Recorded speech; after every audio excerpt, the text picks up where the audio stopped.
आपको दे दी गई। भारत देश में हम चाहते कि सभी प्रकार के शिविर सभी प्रदेशों में हो जाए, लेकिन नहीं हो रहे। इसके लिए हमने ये प्रयास भी किया कि केंद्रीय शिक्षक शिविर मुंबई में किया जाए, उसमें इन विभागों से लोगों को प्रशिक्षक बनाया जाए, केंद्रीय शिक्षक। अब कितने केंद्रीय शिक्षक बने हैं यहाँ पर, उसका भी लेखा जोखा हमको लेना पड़ेगा ना, क्योंकि बम्बई से आदमी शिक्षक बन के आएगा या महाराष्ट्र से आएगा, उससे अच्छा है यूपी का ही आदमी, कानपुर का आदमी इटावा में पढ़ाने जाए, इटावा का आदमी औरैया में जाए, औरैया का आदमी कानपुर में जाए, कानपुर का आदमी कानपुर का आदमी कौशाम्बी में जाए, कौशाम्बी का आदमी प्रयागराज में जाए। तो आप लोगों को ये सोचना है कि हम यहाँ पर जो पदाधिकारी बने हैं वो काम करने के लिए बने, अपने मन से बने हैं। हमें कोई पगार देते नहीं, हमारे लिए कोई पैसों की व्यवस्था यहाँ पर नहीं है। बाबा साहब ने कभी किसी से पैसा मांगकर ये इस आंदोलन को खड़ा किया है क्या? बाबा साहब ने अपने जेब से पैसा खर्चा किया है, सारे पुस्तकें खरीदे हैं, जितने भी आंदोलन खड़े किए हैं बाबा साहब ने हमारे भलाई के लिए आंदोलन किए, और उसका लाभ आज हमारे समाज के सभी लोग, सभी वर्ग के लोग उठा रहे हैं। क्या ये मैं बोल रहा हूँ गलत है? क्या ये सही है? सही है। सही है तो साधुकार दीजिए।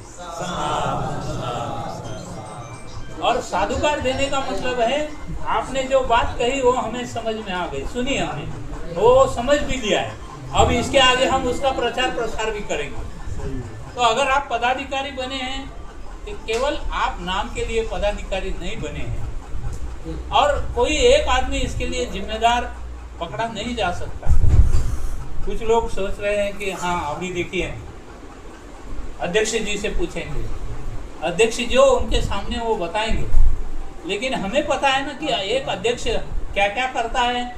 काम का बंटवारा कर दिया है, लेकिन काम का बंटवारा करने के बाद में उस काम को जिनको सौंपा गया है उनसे भी पूछा जाना चाहिए कि भाई ये काम आपको सौंपा गया था, इसका क्या हुआ हिसाब, उसका कोई हिसाब किताब है।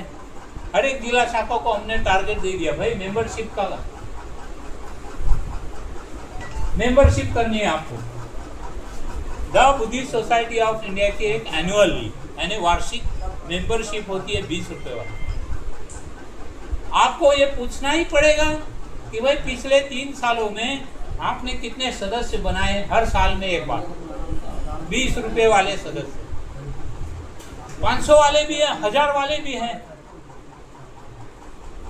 आजीवन यानी कि लाइफ मेंबरशिप, 1000 रुपया भरो, लाइफ मेंबर बन जाओ। फिर लाइफ में आपको कभी किसी को 2 पैसा देने की जरूरत नहीं है। लेकिन ज़्यादातर क्या होता है, काम करने वाले मजदूर है, कम पगार है, मजदूरी करने के किसान खेती करते हैं, तो ऐसे लोगों से 20 रुपया एक आदमी से लेने में उससे कोई तकलीफ नहीं होती। एक परिवार में अगर 5 लोग हैं तो 20 रुपये के हिसाब से 100 रुपया वो एक आदमी दे सकता है। लेकिन आप ज़्यादा पैसा मांगोगे, 1000 रुपये के हिसाब से 5000 रुपया दे दो तो कोई देगा? तो अपनी संस्था जो है, केंद्रीय कार्यकारिणी है, ट्रस्टी है, इनके मीटिंग में ये डिसाइड किया गया कि 20 रुपया हर एक आदमी को जो बुद्धिस्ट सोसाइटी ऑफ इंडिया का मेंबर है, जो बाबा साहब और भगवान बुद्ध को मानता है, उसे मेंबर बनना चाहिए और उसको बाकायदा एक रिसीप्ट पावती देनी चाहिए। जो पावती पुस्तक केंद्र में छापा जाता है और आपको दिया जाता है, और टारगेट भी दिया जाता है।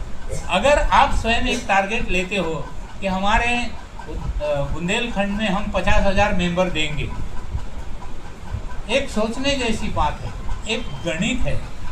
50,000 आप मेंबरशिप की वर्गणी अगर केंद्रीय कार्यालय में दोगे, 20 रुपये के हिसाब से आपको 50,000 मेंबर जमा करने हैं।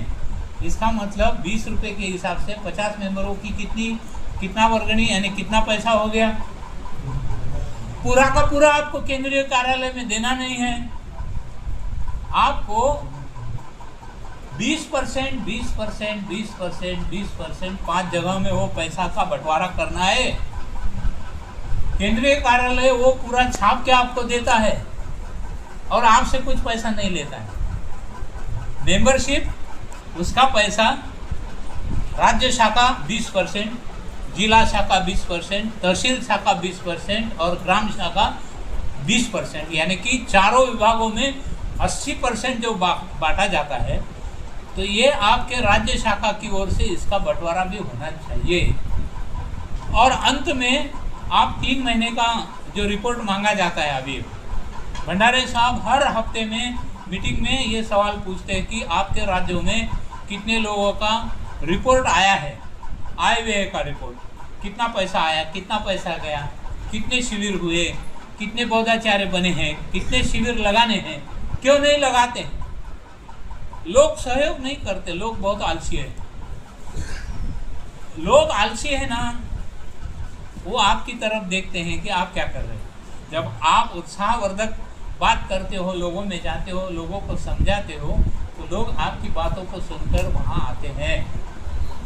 अभी मैंने हमीरपुर वाले हमारे, क्या नाम है जी आपका? हाँ,